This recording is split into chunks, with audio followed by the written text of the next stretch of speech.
Hi everyone, I'm Rick McKinley and you're watching another episode of the Rick's Pick Show.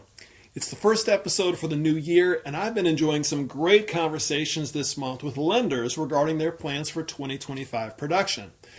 What I've deduced from these conversations is that we as individuals are inadvertently, or maybe purposefully, placing ourselves into one of three categories. Either we have a target and a goal and a plan to obtain it, or we have a target but no plan to get there. Or three, we don't have a target and therefore we also don't have a plan.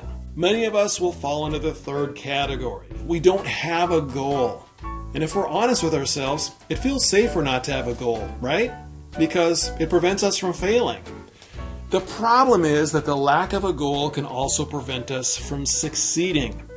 Dennis Green, who you may remember coached Randy Moss and the Minnesota Vikings back in the late 90s, lived and coached by the mantra of plan your work and work your plan. And that's fine, but if you haven't defined your work, you can't plan for it.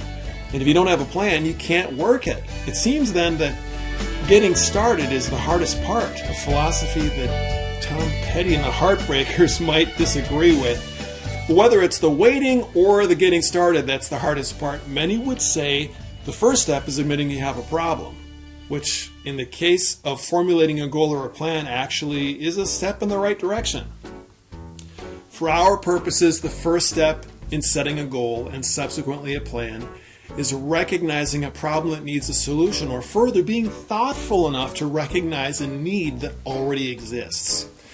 Just as an inventor or entrepreneur will be successful by recognizing a need and coming up with a solution that the public is willing to pay for, helping people meet their existing need is a much easier sell than trying to market a solution that doesn't yet have a problem. In other words, recognizing a problem and providing a solution is a better recipe for success than having a solution and looking for a problem to solve with it. Understanding your client base and your community and listening for their specific needs will provide you the opportunity to help them, and in turn, make your sales much more successful. Once we've recognized the need, we can move on to step 2, which is identifying the solution. Here's an example. Multiple lenders that I've talked with have recognized that the aging clients at their institutions haven't saved enough money for retirement. In some cases, they're struggling to make their mortgage payments on loans that are within the bank's portfolio. The lenders have realized the need for reducing housing expenses and increasing residual incomes of those clients. This brought them to the possible solution of reverse mortgages, which can eliminate the requirement of a monthly house payment, allowing the borrower to stay in their home without worry of foreclosure, keeping more of their pension or Social Security for actual living expenses, and even potentially providing an additional income source for the future. After recognizing the need and identifying the solution, it's time to measure the opportunity. Now, while you probably don't want to turn down any possibilities, you do want to prioritize the ones that are going to be more impactful on everyone involved. Putting the priority on opportunities which positively impact more people should equate to more income for your institution. Some questions to help you ascertain the opportunity would be, what percentage of my community or client base is impacted? Are there other communities or client bases or networks that could also be impacted similarly? Basically adding scale to your opportunity.